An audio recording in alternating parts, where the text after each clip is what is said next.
Mr. Speaker, you will note that the financing identified above is short of some 6.7 billion to fully fund the 2014-2015 budget. This amount must come from new taxes.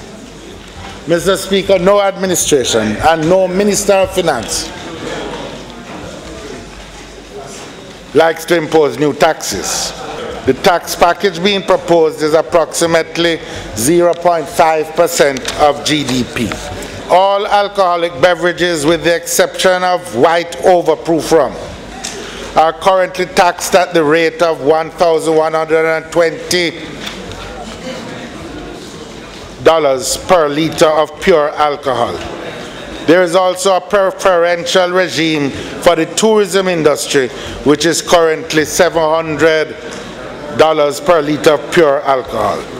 The estimated revenue yield from this measure is approximately $844 million and will be effective April 22nd, 2014. Mr. Speaker, we propose to introduce a levy on deposit-taking institutions and encashments from securities dealers. This levy will be chargeable on all withdrawals from deposit-taking institutions by way of electronic banking,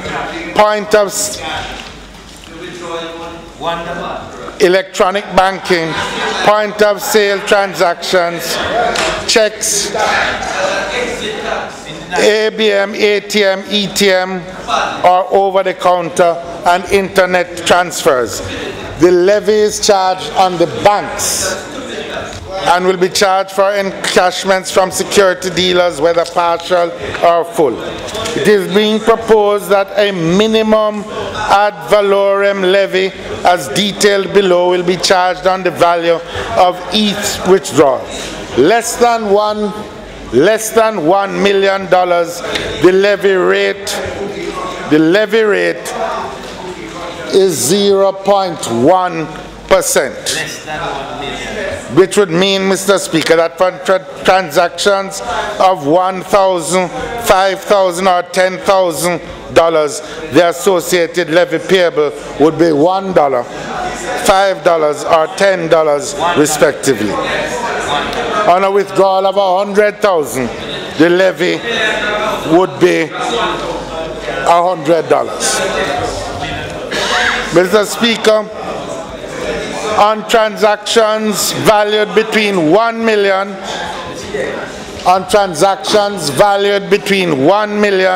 to $5 million, the levy rate is 0.09%. Greater than $5 million, less than $20 million, the transaction rate is 0.075%. Greater than $20 million, the transaction rate is 0.05%. Stamp duty charged on check transactions will be removed. The revenue yield from this measure is estimated at $2.3 billion and will be effective as of June 1st, 2014. Insurance companies are currently subject to corporate income tax at a reduced rate of 15%. This rate was left unchanged in the recent rate adjustments made under the fiscal incentives regime. In addition to the 15% corporate tax, life insurance companies are required to pay a premium tax as per Section 48 of the Income Tax Act at a rate of 3% and 4% of gross premiums per year earned by regional and non-regional companies respectively. It is proposed that the rate of tax on gross premiums be increased to a standard 5.5%. The second change being proposed is to increase the 15% income tax on net investment income to 20% for all insurance companies. The new regime will be effective May 1st, 2014, and the total revenue yield from the combined measures would be approximately $1 billion. The following increases are being proposed to the asset tax. For specified entities regulated by the BOJ and the FSC, the rate is to be increased from 0.14% to 0.25%. For other entities, the new scale of rates will apply.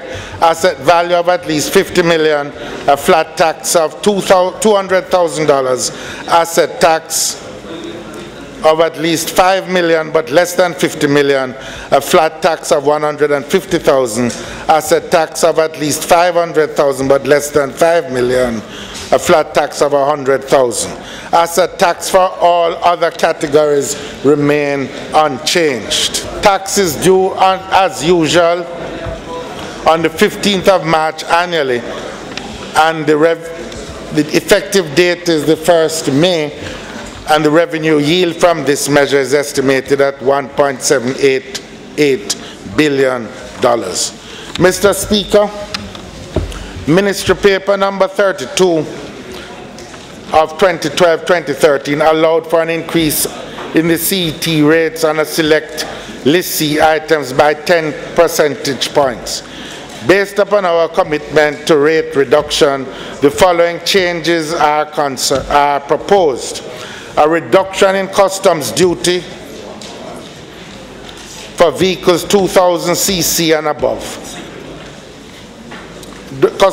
Common external tariff. A reduction of the CET from 30% to 20% for 2,000 cc's and above. And a reduction of special consumption tax rates by 10 percentage points for petrol or diesel vehicles over 3,500 cc and hybrid vehicles. The revenue yield expected from this measure is approximately $250 million. By reducing the rates, we expect greater inflows of revenue. Mr. Speaker,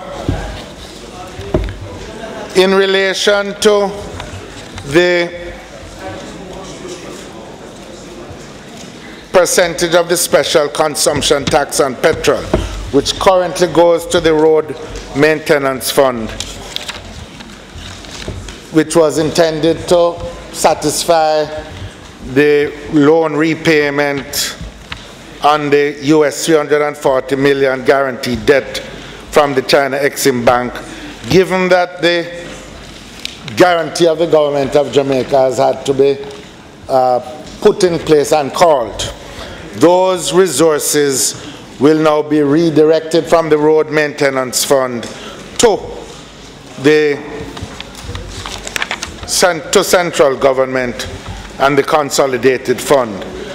This will provide to the Consolidated Fund an additional $1.2 billion.